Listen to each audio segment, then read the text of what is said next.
5-0 से जजमेंट आया था। पांचों जजों ने, संविधान पीठ ने जजमेंट दिया था, उस जजमेंट को पलट दिया 8 दिन के अंदर। ये संविधान के खिलाफ है।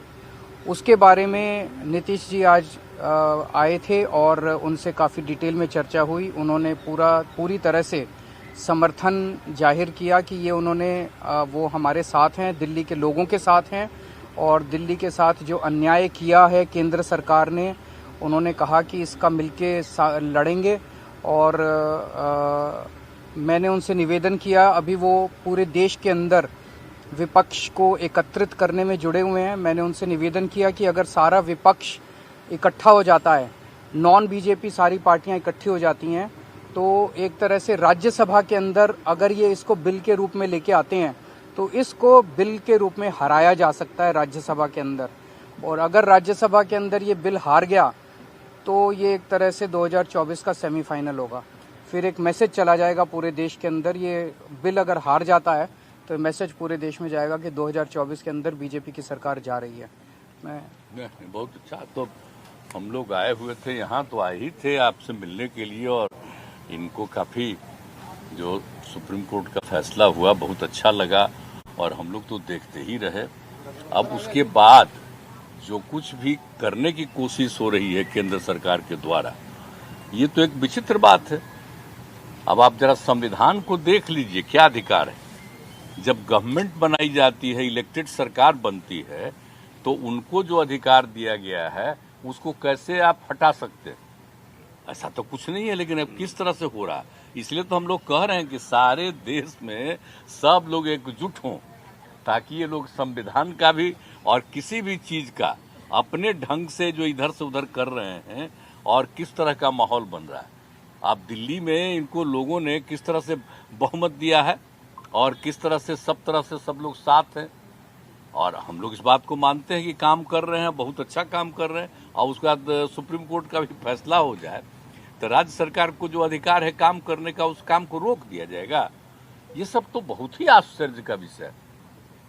तो ये हम लोग तो बिल्कुल इनके साथ हैं, और जो कुछ भी है हम लोग जो आगे भी जो मीटिंग करेंगे, जो हम लोग कोशिश कर रहे हैं कि ज़्यादा से ज़्यादा विपक्षी पार्टियां एकजुट हो जाएं और मिल करके हम लोग पूरे देश में अभियान चलाएं, हर राज्य में अभियान चलाएं कि सब कुछ कानून का पालन होना चाहिए, आपस में सब लोगों के बीच में प्रेम और भाईचारे का भाव होना चाहिए, और जिस तरह से लोगों के बीच में विवाद पैदा करने की कोशिश होती है, उन सब चीज़ को बंद करना चाहिए और देश आगे बढ़ेगा। तो ये सब चीज़ जो हम लोगों के मन में बात है, तो सब लोग तो सहमत हैं ही। और उसके बाद अगर इस तरह की कोई बात होगा तो जो कह रहे हैं हम लोग पूरे तौर पर इनके साथ हैं। ये जो भी कह रहे हैं बिल्कुल ठीक कह रहे हैं, इनके साथ हम लोग हैं पूरे तौर पर। हम लोग तेजस्वी जी, देखिए, सारी बातें माननीय मुख्यमंत्री जी ने स्पष्ट रूप से कह ही दिया है। आज की मुलाकात खास तौर पे इसलिए है कि जो लोकतंत्र है, लोकतंत्र में चुनी हुई सरकार को जो अधिकार मिले हैं, और जिस प्रकार से जो नॉन बीजेपी स्टेट में जिनकी भी गवर्नमेंट है, बीजेपी लगातार उनको तंग कर रही है, परेशान कर रही है। तो जो परेशानी अरविंद केजरीवाल जी झेल रहे हैं, हम यहाँ पूरी तरीके से इनको समर्थन देने आए हैं कि इनके साथ अन्याय कर रही है केंद्र की सरकार। और जब सुप्रीम कोर्ट का जब जजमेंट आ गया तो सारी चीज़ें स्पष्ट हो गई, तो कुछ कहने वाली कोई बात ही नहीं है। लेकिन जिस प्रकार से इनको तंग किया जा रहा है, या और दूसरे राज्यों में जिस प्रकार से केंद्र भेदभाव कर रही है उन राज्यों के साथ, तो ये कहीं से भी न्यायपूर्ण नहीं है। लोकतंत्र पर ये साफ दिखाता कि खतरा है।